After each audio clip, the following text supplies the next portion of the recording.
All right, so welcome to the Redesign Your Body podcast. This is season 1. We're kicking off another special episode today with my friend Steve Guy from Steve Guy Myotherapy. Now, Steve graduated from the Australian College of Sports Therapy, I believe, and Yes, yep. he studied an advanced diploma of myotherapy, and you graduated in 2009, which was 11 years ago. Is that correct? I did. That's scary. It's gone very quick. I'm sorry to bring that up. So you lived in Greenvale before you moved up to Backers when you were young, around grade 3, 4. So you would have been maybe 7 or 8 years old. Yeah, that's right. And ever since then, you've been living in Backers Marsh. And for the most part, absolutely. And you commuted to Melbourne for uni. Yeah. Yep. So a little bit about Steve. He's worked in Melbourne with the Victorian Bushrangers, which is a Victorian cricket team. Down in Point Cook in a clinic. What kind of clinic? Was that just a myotherapy clinic or health clinic? It was in with a chiropractor. Yeah, health clinic. They had a nutritionist, chiropractor. Yep. Bit of a mixed bag there. And you've done many years in Ballarat and you are still there. But for the last 3 years, you've been at a different clinic and you've split your time up in Backers as well. And you've also put down that you work with the Darley Footy Club for a number of years. What was your role there? Had done previously. Yeah, so they've got a team of sports trainers, myotherapists and osteo, obviously just people helping out to help get the most out of the players and keep them on the park and, be that at training and game day. Yeah.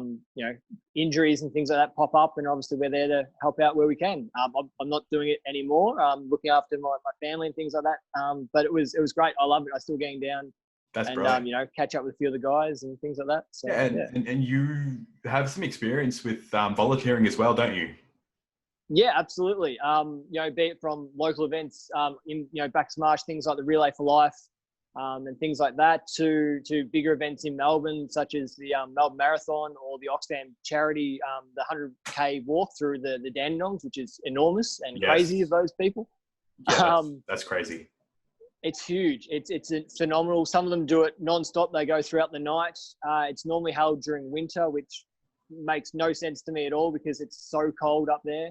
Mm-hmm. So I do a few things like that, keeps you engaged with people locally, keeps you engaged with people on a broader thing. You meet some new people, you hear some crazy stories. Speaking broadly, you went to Hawaii to volunteer, didn't you? I did indeed, yeah. So my uncle was lucky enough to I say lucky enough, he worked very, very hard to qualify for the World Ironman Championship. Yep. And he joked, to be quite honest.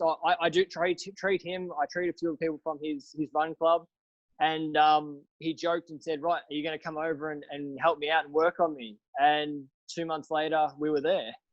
That's brilliant. So working with him, but also actually volunteered at the event, the actual official Ironman itself, because helping him out was great. But to work through the pros and all the other people coming through, I learned a lot. It was incredibly inspirational. I'm not sure I'm quite at the point where I want to do an Ironman, but it was amazing to be there. Yeah, I remember you telling me how an incredible an experience it was, and I saw some photos and it looked really, really cool. Now, what do myotherapists do, or what do you do specifically to continue your personal development and education? Yeah, sure. So to keep my education up, to keep my insurance up, my association membership, each year we have to run through a PD cycle, so personal and professional development. So that can be anything from, I've got some stuff here, literally from work at home to going to do courses to research articles, just constantly trying to improve your knowledge and learn. And that right there is a testament to your mindset. A growth mindset is something where people will always look to improve beyond their current means and get out of their comfort zone. And you can't achieve that if you're so fixed on that you can never improve beyond your own means. But you've got here that you love helping people work past blocks. And it might be as simple as getting out of bed and recovering from surgery, or achieving a new PB in the gym or running marathons, which you've kind of given that spiel with working with athletes. And that seems to be your kind of what you prefer to do. I love it. That's really where I started. It's really grown from there, but absolutely that's where I started. I really do love nothing more. It can be local. It doesn't have to be elite. Is that if you've been stuck at that point for, it might be a day, a week, a month, a year, a decade. And hopefully just adding some new perspective, trying something different. I think, again, just adding the little bit that I know to hopefully, increase their knowledge and get to their next step. That's brilliant. And what kind of, just to get more relatability, what kind of sports do you love? Yeah, sure. So I play myself. I play basketball and tennis, but I am a bit of a sports fanatic. I love my AFL footy. I love cricket. I love the tennis. I love the NBA. Yes. It's an obsession. Just want to touch on. Were you there when I had my nose broken? Yes, I was, unfortunately. Okay, so Steve and I were playing basketball. I was filling in for a member on his side, and I jumped in. The game had come to a halt because there was a blood draw for someone else. They'd fallen over and smacked their elbow. And then we waited like 10 minutes for them to clean up the little drips of blood. Within the 30 seconds of restarting, someone elbowed me right to left, broke my nose. And I don't think they stopped the game from a blood rule either. But yeah, that was funny. That was a good story. It's a story. I feel awful. You come to help us out and you end up with a broken nose. It's terrible. Well, actually, I actually pushed it back in, but it wasn't straight. Went to the ENT and they mentioned that it's pretty much, it's good. It's a little off, but if it ever re-breaks again, just set it back in. I think it was a couple months ago, I accidentally punched myself in the face and I completely straightened it up. So I re-broke it and straightened it from that. So, oh, wow. Yeah, no, it was a scary. It hurt like hell, but I bet. New expertise. See, you're learning. How to break noses and readjust. I'm going to be an ENT. But let's move on. So Steve is currently practicing as a myotherapist at Bacchus Marsh Natural Health and Ballarat Integrated Health.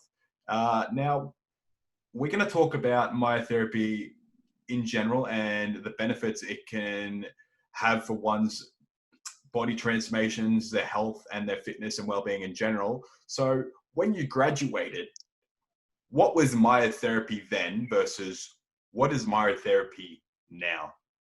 Sure.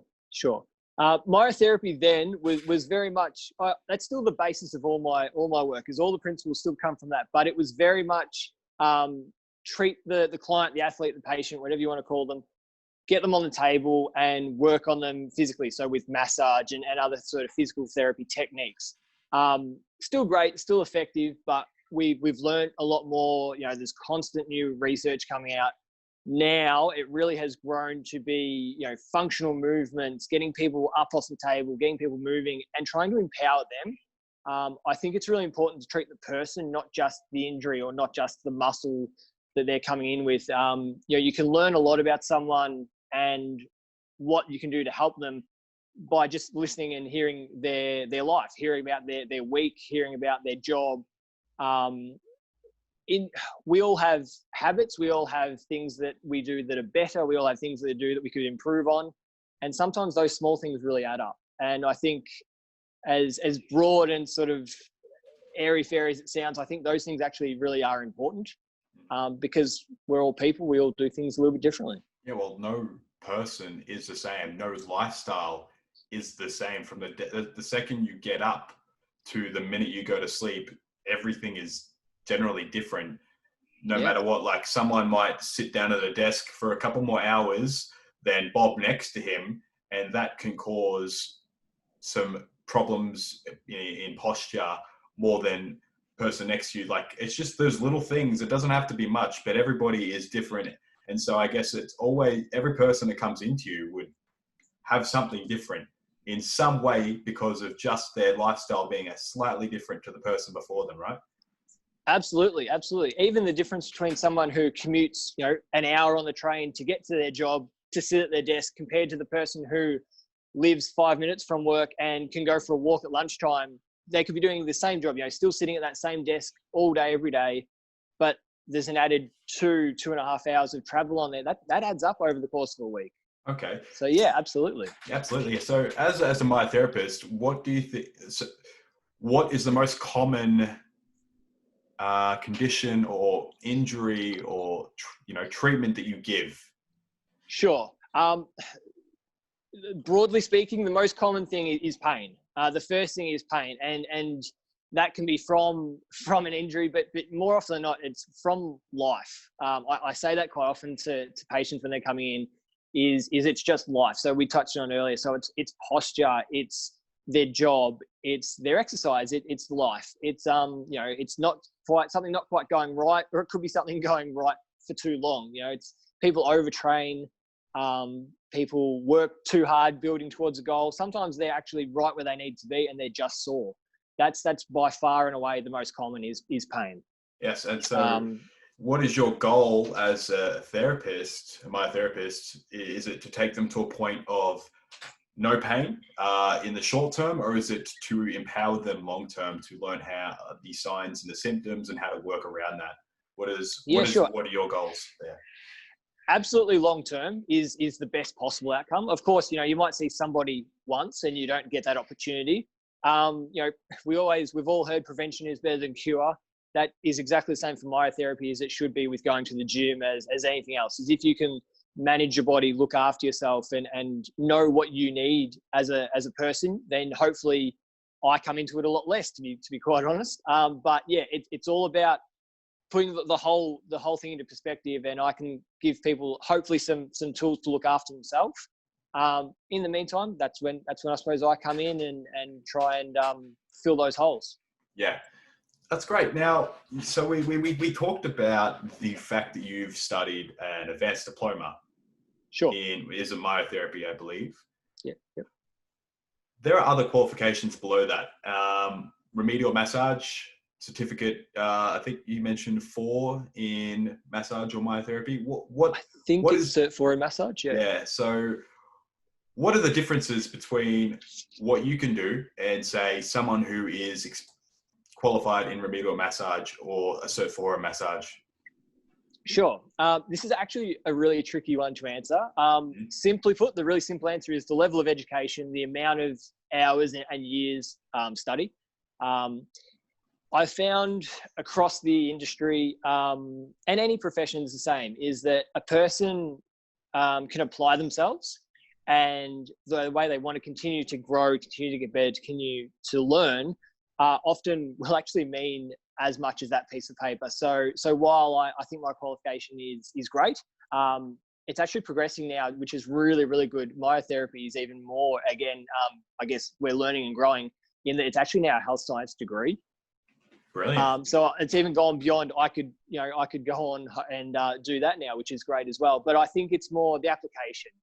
The answer is the application of what hopefully that I learned should be a little further along than someone who just did a Cert 4. Yeah. But as I did mention, I know some people who did, just do remedial massage who are incredible and have never stopped learning and hopefully can do everything I do and better. It all comes down to the person, really. Absolutely. Like I could have easily studied a Cert 3 or 4 in personal training for 6 weeks. Yep. Or Yep. I could have did what I did, which was a year-long diploma in fitness, a diploma of fitness. Yep. And I don't think I would be where I am if I had done just 6 weeks. It's the application of consistently learning over that long period of time that made it such an easy thing for me to continue to do. And because it was already becoming a part of that lifestyle. Would you consider going and doing that further step in study? Yeah, absolutely. And I have. The honest answer is, if I was in a different stage of my life and different stage of growing my business, I absolutely would. I'd go back and look at it.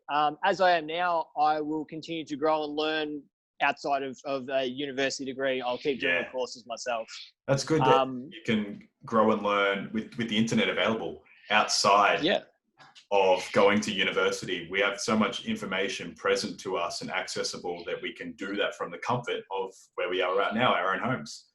Yeah, absolutely. We're very, very lucky. And, if that means that 2 or 3 times a year I go in and do a course, that's a lot more accessible than going back to uni for a couple of years. Yes. Well, how would you recommend someone to find the right myotherapist or someone qualified within treating pain? Yeah, sure. Look, I think myotherapy again is whether it's the internet, whether it's Google's, I think the best is always by referral and personal experience. I do truly think that's best. Mm-hmm. hard because you may not know someone locally. Yeah. But, whether it's, Google, whether it's Facebook, you can get a feel for a person too. Sometimes, just simply by speaking to someone, they're going to be the right fit. They're not going to be the right fit. I think that goes for anything in life. Yeah. Yeah, absolutely. Now, the patients you treat demographic wise, who are you most experienced with? Sure. So again, started off definitely sports, definitely athletes. That's where I began. That's where I really wanted to be. It has changed over the years. It's a lot broader now. Working in Ballarat, working in Bacchus Marsh, as opposed to working in sports clubs in Melbourne it's broadened the horizons. That's it. So what are the most common reasons that someone might come to you for? If you could pick off the top of your head, in the last 50 patients you've seen, what is the most common type of pain that someone has come to you for? It's generally relating back to their daily activities, their posture, their lifestyle. That's the biggest one. And it's people who are stuck at a desk. It's people who are stuck in postures. It might be a tradie who's bent over all day. But as far as overall last 50, it's lifestyle and posture. Yes. Absolutely the two main ones. So sedentary doesn't even have to be stuck at a desk. You could be stuck on the couch or not moving as much because, you might not have kids or you might not have a dog to take out, or it's just your lifestyle, or posture, talking about being rounded and hunched over because you're a tradie who is constantly picking bricks up, throwing it over the head, or a concreter, this and that. So that's kind of what you're getting at there, right? Absolutely. I mean, we're in a very weird stage of things at the moment where a lot of us are stuck in isolation. Obviously, that's changed a lot of our lives, yours and mine included. Oh, 100%. That's going to be a big change for people. There's going to be a lot of people who are used to moving a lot more. Some people will keep that motivation, but a lot of people will really fall off and they're going to suffer for it. Well, just on that, because this lockdown isolation is going to last for different stages of time throughout the world. For those people who are going to listen to this and they might be stuck in isolation and they want to move more, do you have any advice for people like that? Advice I think should always be simple, and I just think movement is key. It might be going for a walk around the block. It might be throwing a ball against a wall. I hopefully it's something like including some body weight exercises. I just think do what you can with what you've got. Some people might not have all the equipment, and you and I both know you don't need it. You can work with what you've got, and just get off the couch, get yourself moving. I think that's as simple as it needs to be. Just to add to that, Steve is really right on the money you don't need a lot of equipment. I have a couple of suspension trainers. I have an exercise ball you can get from any of the big chain warehouse market, whatever, Kmart, Big W, Target, eBay, $7.50, and you can do plenty of full body exercises with just one simple piece of equipment. Even if you don't have that, you can do basic level body weight exercises, push-ups, lunges, things like that. Go for a 10-minute walk. It doesn't have to be an hour to be effective. It just has to be enough to stimulate your body moving to feel better, first mentally, because we're going to all suffer through this, but then it's going to have a lot of physical effects if you could build a routine at home. Yeah, absolutely. Now, when does someone know they need to seek guidance from a myotherapist as opposed to someone who may be a physio or a GP? Sure. What do you think? Sure. Often, again, it comes back to their pain, hurt. Hopefully, it's not too late. People don't suffer too long.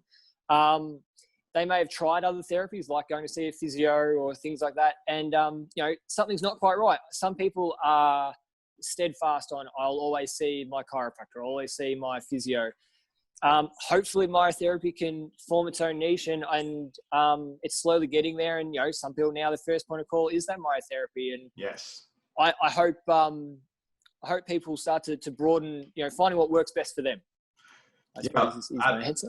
Absolutely. No, that's a really good answer. It's all about finding what works for you. Things aren't going to always work for you. Like, for example, there are people out there that just have had negative experiences with physios, with osteos, with their GPs, with chiros, with myos, with any health professional out there.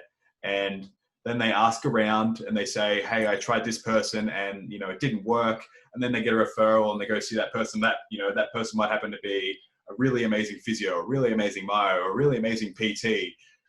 I've seen it a lot with my clients that they've all worked with a trainer in the past. And then they come to me, a lot of them stay. And then those who don't work well with me, or for some reason it doesn't work, they go on and they find someone that suits them. And that's it. Absolutely agree with what Steve said. Find the person who understands you the most, that you connect with the most, and just works for you. I think that would be a really good way to summarize that. Now, yeah, you mentioned first point of contact. You would love Myers to be a first point of contact. Do you get contacted as referral from GPs and other health professionals, or do you actually get a lot of first contacts? A combination of both. Again, I think networking is very important. I've got some really great connections with locally, some chiropractors I work in the clinic with in Ballarat and here in Back Smash. Mm-hmm. But even outside the clinic, I'm very fortunate that to have gone and introduced myself to gyms, to GPs, to osteos and physios, and just try and be another point of call. So that's as far as referral goes. Obviously other clients referring is always amazing. And I think it's really great validation to know that we're hopefully doing something that people appreciate. And which is really great is with getting, your name out there, my name out there, is people now are starting to find us as their first point of call. And that again is really satisfying to know that hopefully people are finding what we're doing beneficial. Yeah, that's good. And the best thing is we're in the business to help people. And we find extreme satisfaction and enjoyment out of that. Yeah, spot on. I think with as far as treatments with what I do, honesty can be a very flexible thing with what I do. And the example I often give people is if you see someone for the very first time and they're trying to lock you into a treatment plan for 6 months, 12 months, and extend a number of visits when you've met them for 10 minutes, run as far as you can. Yeah. Ideally, I see you as little as possible and we get you as far as possible. That might mean you need to come in once. That might mean you need to come in more often. But if someone's trying to lock you in for a long time, I question their motives. Yeah, 100%. I agree with that. Like when people new interests come to me for help, it's okay, what's your goal? Okay, if your goal is to lose 50 kilos, I'm sorry, hun, or, mate, look, that's not realistic in 2 months. If you want to do that and you want to work with me to get there, then this is the minimum time period that I think we should work together. And I want to empower you to keep that off forever after we finish up. I'm not going to try and train you for 10 years and just take your money. So I agree with what you're saying. Have you had any experiences where someone was unwilling to work with you like that in the past because you may have wanted them to do X amount of treatments and they didn't trust you? As I mentioned, quite the opposite. I don't want to lock people in. That's my big thing. When I sometimes have had people who haven't liked it is some people want to come to you and just say, right, fix me. Yeah. And I can do that. I can take people's money. I can see someone for years and just treat them and treat them and treat them. In an ideal world, they want to help themselves. Yeah. And I think that's best with a PT and with a myotherapist is it's about engaging the client or the person to want to be better and to look after themselves, because we can only really guide them and get them part of the way. Yeah, so there's a 50-50. If I was to come to you and say, oh, I have this problem and I want to work on it, you could give me some treatment, you could give me exercises to do, but I've just taken the treatment and ran with it. I'm not going to go do the exercises. I'm not going to get where I want to be. But if I met you halfway and took on board everything you said and did those prescribed exercises or went and saw that specific personal trainer that you wanted me to work with to help me get there, then that's me putting in the work and trying to help myself. Yeah, spot on. Absolutely. The most frustrating thing I think I hear and see the most often is you see someone who comes back in who we've given some exercises, some stretches, some sort of a routine, something to work on, and they just haven't done it. They haven't found the time. They haven't bothered. and they come back and see me, and that's great, but they're not going to get where they want to be if they're not willing to put in their half. Yes, I can really agree with you there. It is frustrating when I send people off to get treatment from physios or an osteo, and they get an exercise plan that's going to help them rehab whatever condition or injury they're working through. And they come back to me in a couple of weeks and they say, well, I'm still in pain. And I'm like, well, have you been doing your treatment plan or your exercise that you're prescribed by your professional? No. Well, I'm like, well, that's where you start. That is, I don't want to go on a tangent, but if you really want to help yourself, for those listening out there, do your best to help yourself by doing as much work as possible. Okay. And whether that's following what your trainer has recommended to you, not just doing half the work, not just if you want to lose weight, as an example, you're not just going to do the exercise. You're going to work on those habits with your nutrition as well. You're going to work on drinking more water. You're going to try and go to sleep. You're going to try and do it all. Don't just pick and choose what you think is going to work for you. The reason you've gone to a professional is because the professional knows more than you. So listen to their advice because they genuinely just want to help you improve. That's what we're here for. Yeah, absolutely. And there is so much evidence, both just personal experience and research articles and papers out there, that you could have two people, identical injury, identical lifestyles, things like that. If there's one person sitting on the couch and goes, right, my hamstring tear is going to repair itself in 3 to 4 weeks, and it'll get there. Then you have, the next person who is rehabbing every day, is sleeping, is resting, is eating right, is drinking plenty, is, putting in the work. That injury, is going to heal better. They're going to come back stronger. They're going to be faster. Their risk of re-injury will be so much lower. Yes. The benefits are it just is exponential. It just grows on itself. Absolutely. I would love for you to provide a reference to that research as well. So what we'll get you to do is in the show notes, we'll drop that a link to any of that research, to a couple of those articles that listeners and viewers can go and read for themselves, because it's really good to have us say it, but if we've got peer-reviewed research or case studies and everything done that we can show you, the more information we can prove that this is how it is, I think it's more compelling. But I also get to learn as well. That's why I kind of want to read them as well, because it's always good to upskill. Absolutely. So for sure. Where do you see exercise fitting into the equation then for people who have pain? What kind of exercise do you generally prescribe? Do you always prescribe some sort of movement, or is it just some sort of stretching? I know it's different for everyone, but where does someone start when they after they finish seeing you for the first session? Where do you go? Yeah, sure. First off, exercise is huge. I mean, most people could be doing more. It does really depend person to person. Generally speaking, we could all be a little fitter, a little stronger. But generally speaking, I think overall it really would come back to, again, lifestyle and postures, but strength is key. By getting stronger as an overall is huge, but by targeting areas in your body that we have weakness, known or unknown, a lot of times it's what we don't realize needs work is most important. Mm-hmm. So whether that's something I can give myself, or whether it's having to, again, send someone off to a person who has expertise that I don't, like a PT, whether it's working out something in a gym, a lot of the time it can be something a program they can even do from home. Yeah.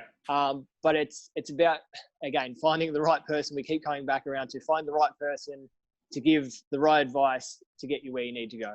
Yeah. Exercise, I think is one of the most crucial things, movement, building strength, and trying to build on your weaknesses to make them part of your strengths. And a lot of the time, like I've had injuries in the past with a bulging disc. I always thought my back was weak, which it was, but once I healed up, my glutes got really weak and I didn't even realize. And so then I had to go and work on that. So there's always something you can do better, something you can improve in your lifestyle. It doesn't have to be a big improvement. It's just actively trying to improve by a small percentage each week or each day will really benefit the individual in a long run. Yeah, absolutely. And lower back pain, chronic pain like that is enormous. I'm sure we both see a lot of that. Mm-hmm. And it can be sometimes it can be as simple as a light bulb moment of telling someone that, again, your glutes aren't active, or your glutes aren't quite strong enough or firing right, or somebody who is sedentary or sits at a desk all day, your hip flexors, which obviously are in the front of your hips, actually attach onto your lower spine. Simple enough to know. Yeah. If you don't know that, it's going to completely change the way you think about your movement. Exactly. Yeah. It's really fascinating about the hip flexors, actually, because when they come and they run up through the pelvis and attach to the back of the inside of your spine facing forwards, unless you know anatomy, you never think that. And so the more I've learned about anatomy in my own body, the more I understand things and pain that I, kind of experience. So it's really good to always keep improving. Yeah. Now, since you've worked with a lot of people from the general population and volunteered with the World Ironman Championship, which you again said it was your uncle that was participating in, is there something that we can learn from elite level athletes and how they prioritize their health and take it back into our everyday lives once we finish listening to this?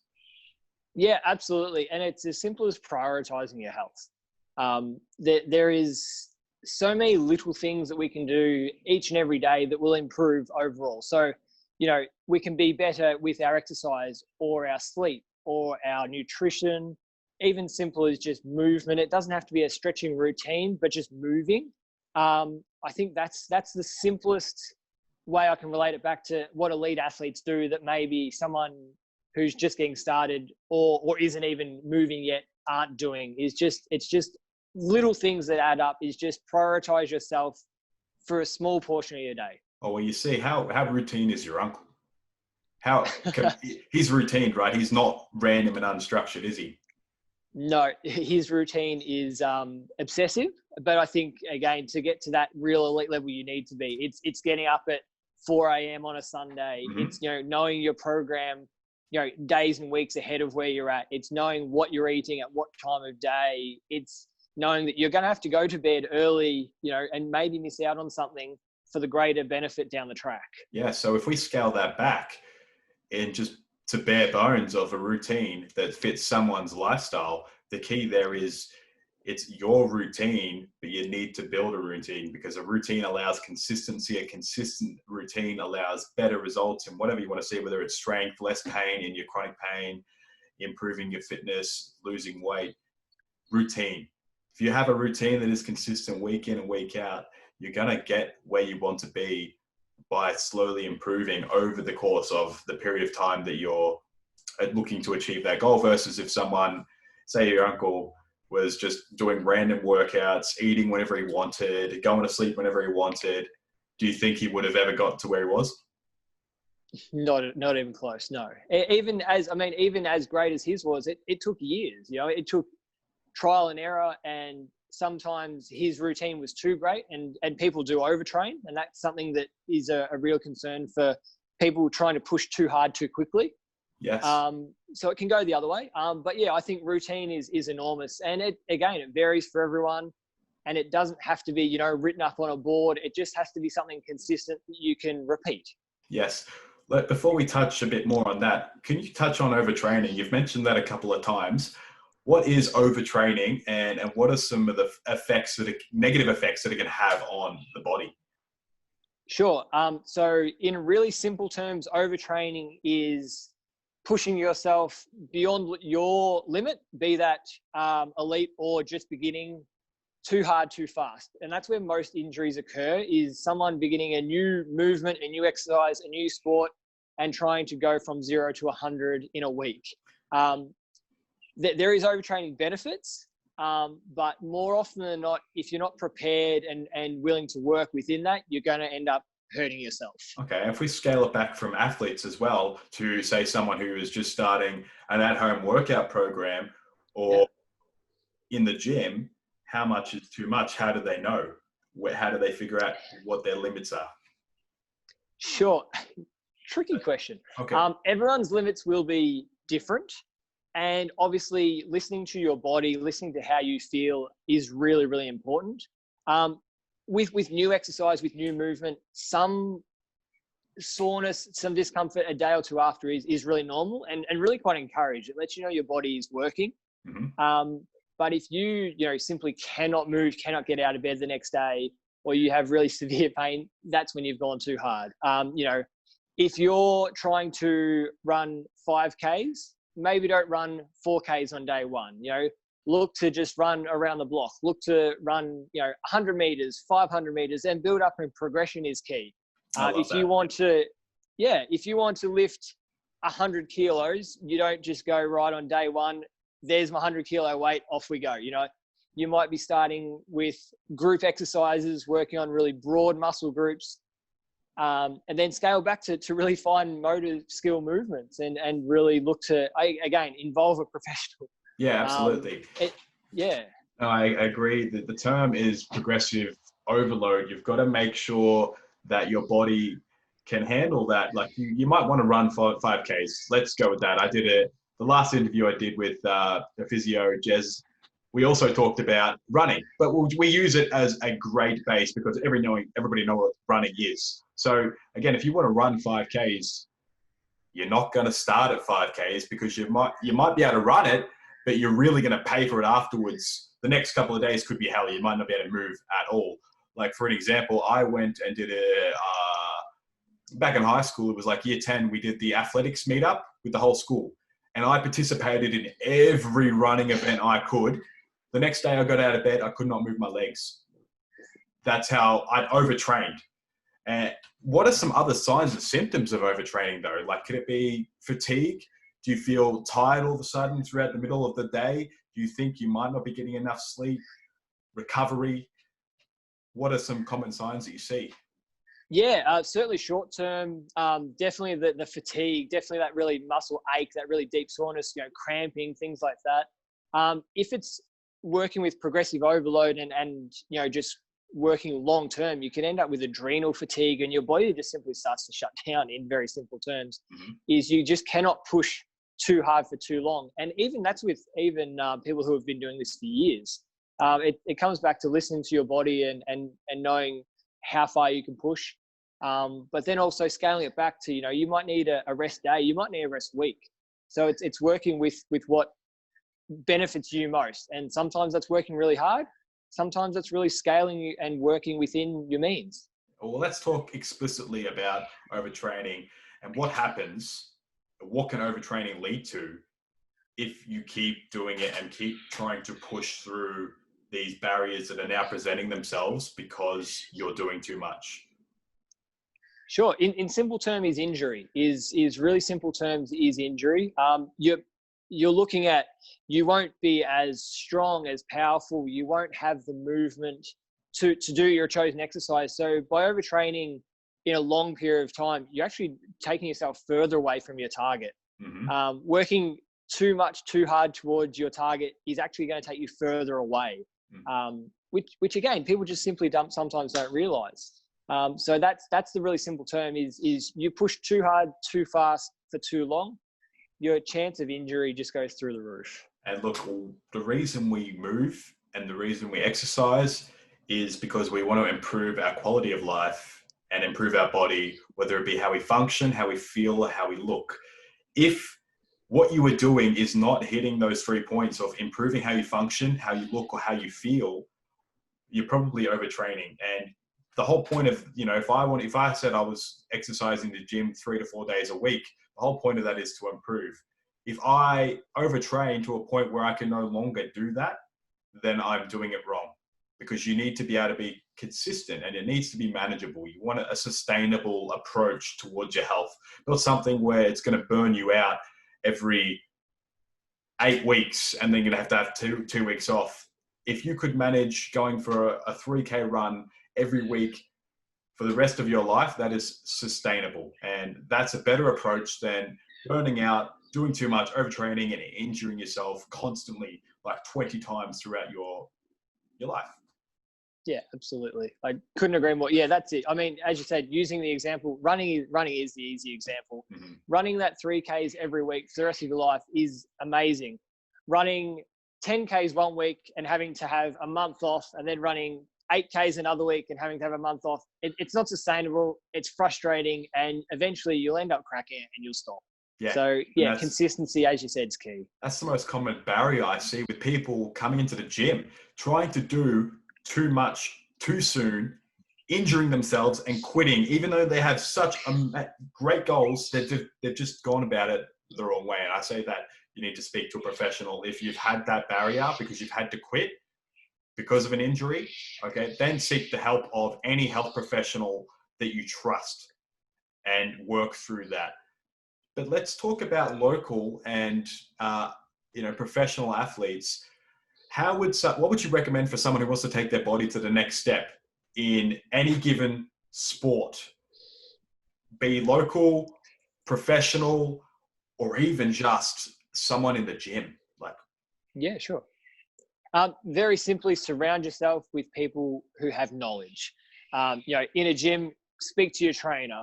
In a profession, go and speak to somebody who has done it before. Go and speak to someone who's been there and who knows what they're talking about, whether that's, your career, whether that's sport. Obviously, that's what we're here to talk about is more performance in improving your body, but it works in all aspects of life. Absolutely. I think the more you can learn from someone who's done it, it might be a little trick. It might not even be this big, mind-blowing change. It might be something really, really small that just gets you where you need to be.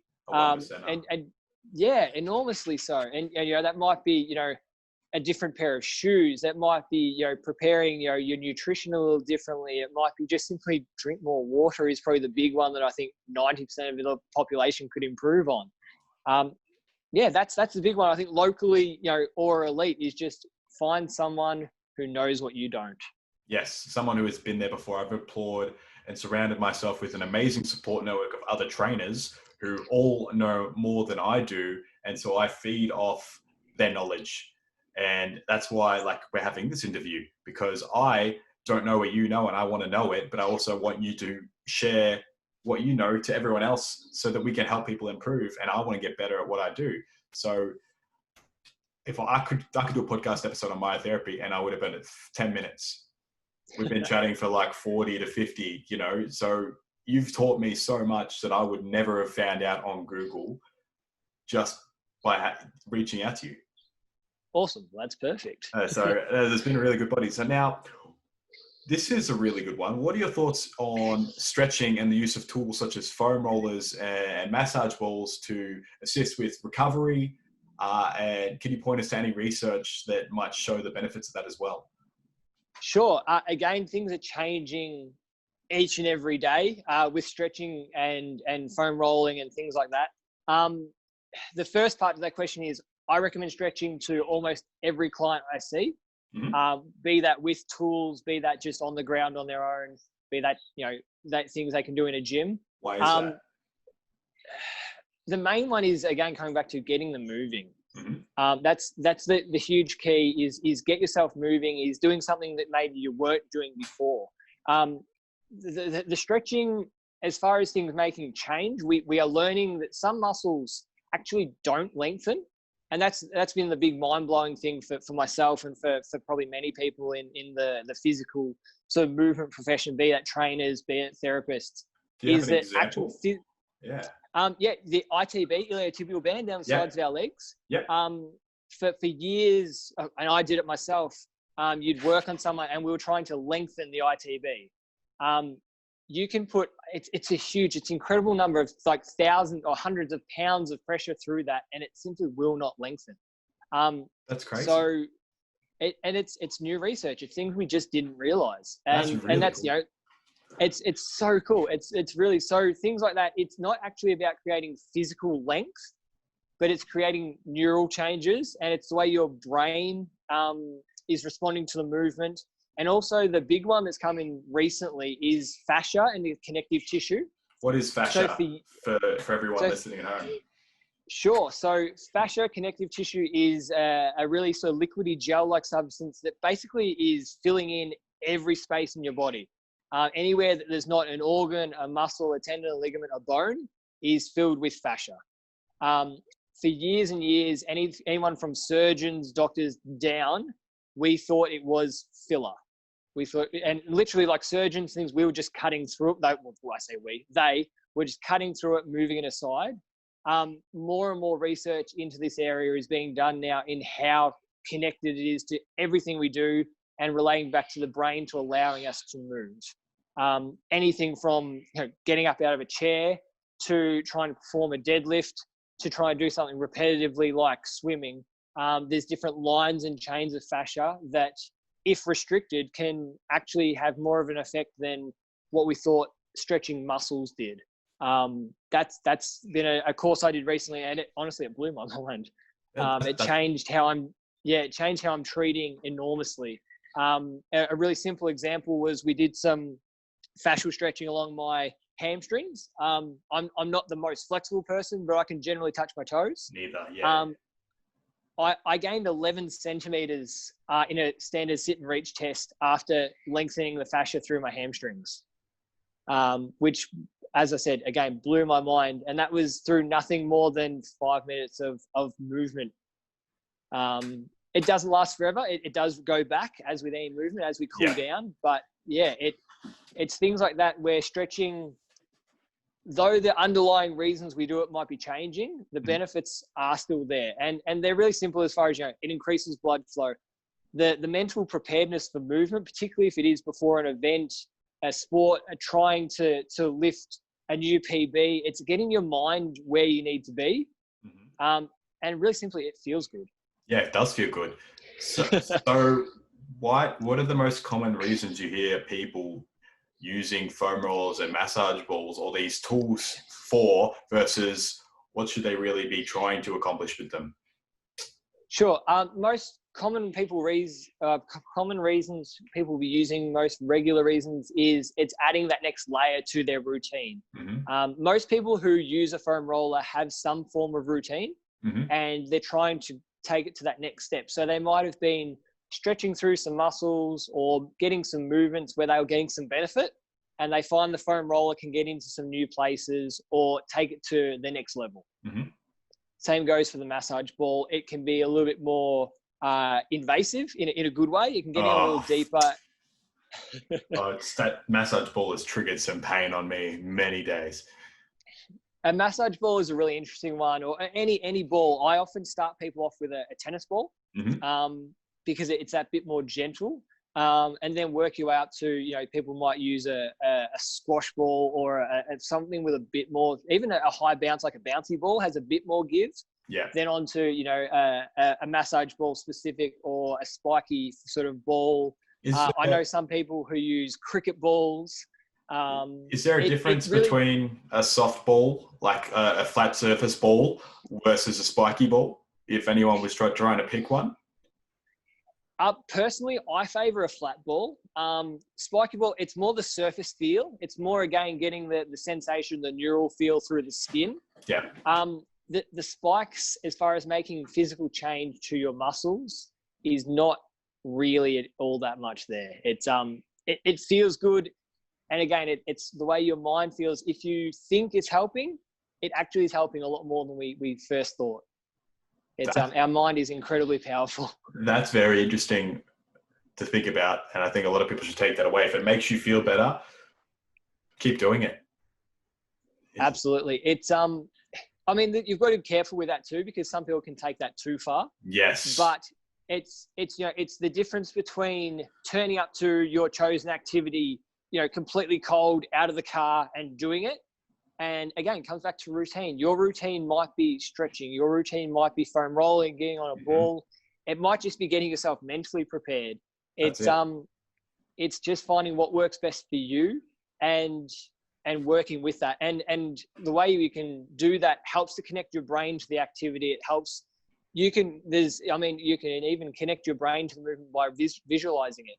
Yeah. Things like that can be something you can do in the car on the way to the gym, on the way to sport. It's, getting your body prepared in whatever way you find most beneficial to get the best out of yourself. Yeah, well, you could probably ask 10 different athletes and they'll all have a different routine for warming up because it works best for them mentally to get them in the zone to perform at the level they want to perform at. If you probably have had that from your for your uncle's perspective versus, you know, local footy players at Darley versus, you know, the Victorian cricket team, they all probably have different routines that if they don't complete, they feel horrible, right? Yeah, absolutely. I mean, even in an athlete that I've obviously never had contact with, I'm watching The Last Dance at the moment, the Michael Jordan documentary Yeah, series. about to start that.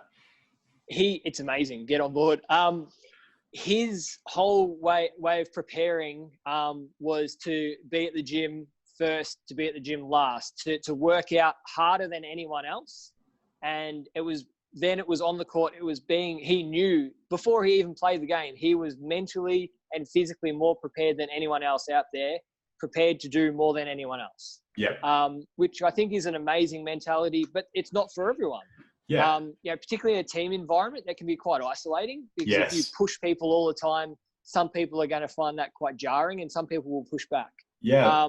Again, sticking with basketball, someone like LeBron James, who is equally an incredible basketball player, he's more about including his team, involving teammates. Mm-hmm. They've each had incredible success. I'm not going to get into the argument of who's better. We don't need to do that. But it's to get success in two completely different ways. Ultimately, they got there, and that's the most important thing. Well, and that's locally, that's that's globally, that's anything really. That's it. Like, what's your prep for a basketball game then? Is it just shooting? You know, a bit of movement prep? How do you go? Sadly, it depends on my day. Sometimes I'm going straight from work. So literally, I have a small routine where I will jog into the gym simply to get my legs moving and then a short shoot around. Sometimes that's all we have time for. And that's not ideal, of course. When we have a bit more time, I like to generally get warmed up, go for a bit of even if it's a walk, get things moving, get particularly your legs moving with basketball. Although it's physical, shooting, it's such a running sport. So it's about getting the body moving again. Agreed. And just getting yourself ready. Like, I'm not particularly good, but if I can help out my team, that's my job. Hey, I feel the exact same way. Like, I personally, my warm-up routine is I don't like to shoot at all. I just want to focus on warming up my glutes, my legs, making sure my body feels mobile. I've got the mobility, and because I am a runner, I'll just run. That's my thing. I can pass the ball. I can't shoot it for the life of me, but if I don't do that warm up beforehand, that routine of, walking leg swings, high knees, bum kicks, and just those simple movements, for me, I feel I'm not prepared to do my best. And that could be transferred into with the topic of discussion is find the warm up that prepares you the most for what you're going to do, whether it's weight training, your 2 group fitness classes, which I wouldn't advise back to back, but again, with whatever you're going to do, if you're an elite level athlete or a local level athlete as well. Yeah, absolutely. And I mean, the other sport that I play quite a bit of, has been tennis throughout my life. And whereas the basketball preparation is always very varied and changes week to week, my tennis one was always quite different. And it was much more specific to what I wanted to achieve. So, we generally don't have a lot of time to warm up locally, of course, but I would always want to, hit a certain number of serves into the court. I wouldn't want to just be hitting fault after fault. And that was what worked for me. So that I think is different person to person. Whereas someone else might just go, okay, I want to just hit 5 serves as hard as I can. Whether they go in or not doesn't actually matter. It was more about the action. Whereas I wanted to know that I was hitting the ball into the court, hopefully serve it better during the match. Absolutely. No, that's a testament to your mind plays a big role in your health and fitness.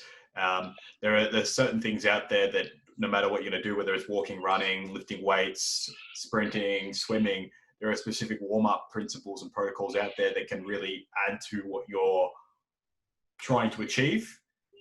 So I think finding a happy balance between what works well for you, but also what's going to benefit you during that warm-up to prepare you to have less injuries, less pain, and ultimately perform at your best with any given task. Now, before we wrap it up, we've talked about so much, and I have a feeling I might have an idea of what you're going to say to this question, but what would be one parting piece of advice for anyone who wants to improve their health and fitness in any way, shape, or form?